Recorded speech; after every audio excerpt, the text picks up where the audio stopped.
Ça vous tente-tu d'entendre parler de vente? Oui! Les autres? Non! OK. On parlait de vente. Je sais que vous aimez ça, là.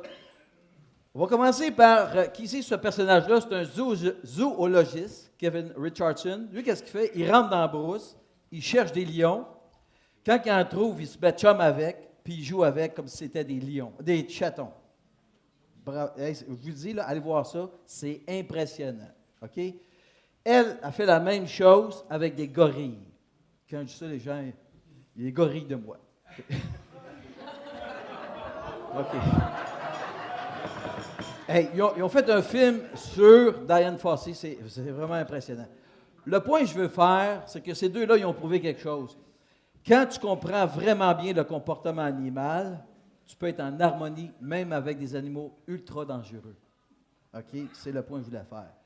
Quel est l'animal dans le règne animal qui est le plus dangereux de toutes? L'homme.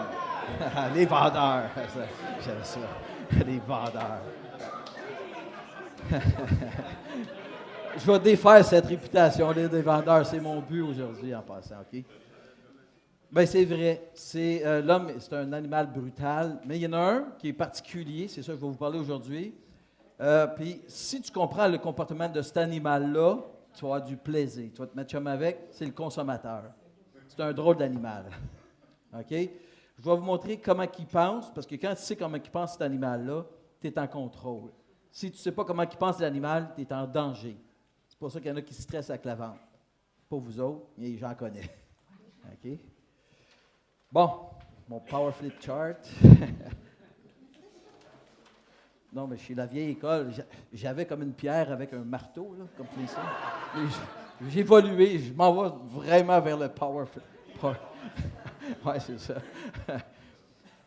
L'obstacle majeur que vous rencontrez dans la vente, c'est la peur du consommateur. Puis quand quelqu'un a peur, il est irrationnel.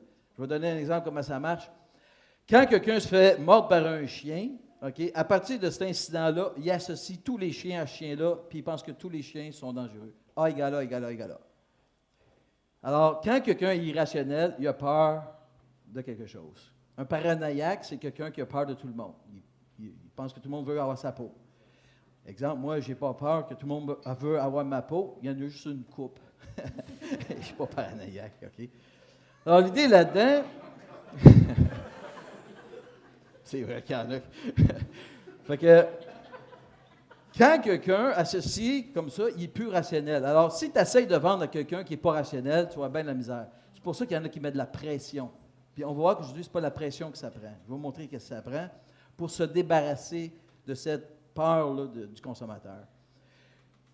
Les gens, quand ils sont faits avoir par des vendeurs, ont peur des vendeurs. Ça se peut-tu? Oui. Parce qu'il associe un vendeur à quelqu'un qui a fait mal. Tous les vendeurs, c'est des escrocs. Escrocs, ils se font mordre par des vendeurs? Des crocs? OK. Prenez du café, ça va venir. Moi, à un moment donné, je faisais la prospection, il y a bien des années, François me connaît, moi, je rentre dans une entreprise, j'ai assez le président, hein, c'est direct. À un moment donné, je rentre dans une entreprise, le président, le propriétaire, en voyant, là, je vais être arrogant, il me regarde et dit « Ah, pas un esti de vendeur! » Bon, ça ne peut pas être moi, il ne m'a jamais vu, il fait du « Ah, égal là. » Puis deux, j'étais une petite bête attachante, je sais que c'est pas moi. Fait que là, je le regarde, je dis vous, pour parler des vendeurs de même, vous avez eu une mauvaise expérience avec les vendeurs, pas vrai? Il dit, ouais, vous êtes tous pareils, vous autres. Vous voulez juste votre commission, puis après ça, vous ne voulez plus. Je dis, vous avez raison, malheureusement, qu'il y a des gens qui font ça. Puis il donne une très mauvaise réputation aux vendeurs. OK? Mais je dis, vous êtes en affaires, vous avez des fournisseurs qui vous donnent du service, sinon vous les metteriez dehors. C'est sûr! Je dis, OK. Je dis, puis il y a des escrocs. Alors, je vais vous poser une question. Moi, là, je peux-tu faire partie des bons fournisseurs qui vous donnent du service? Là, il a comme un petit peu réfléchi. Là. Il a réinitialisé son ordinateur, puis je le voyais. Puis là, il me regarde et dit « Qu'est-ce que tu vends, toi? »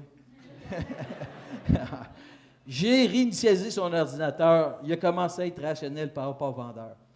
Si tu ne te débarrasses pas, si tu ne neutralises pas sa pensée irrationnelle, tu ne vendras jamais là. Parce que s'il n'aime pas les vendeurs, il ne t'aime pas, puis s'il ne t'aime pas, il n'a pas confiance en toi, puis quelqu'un qui n'a pas confiance, il ne t'achète pas.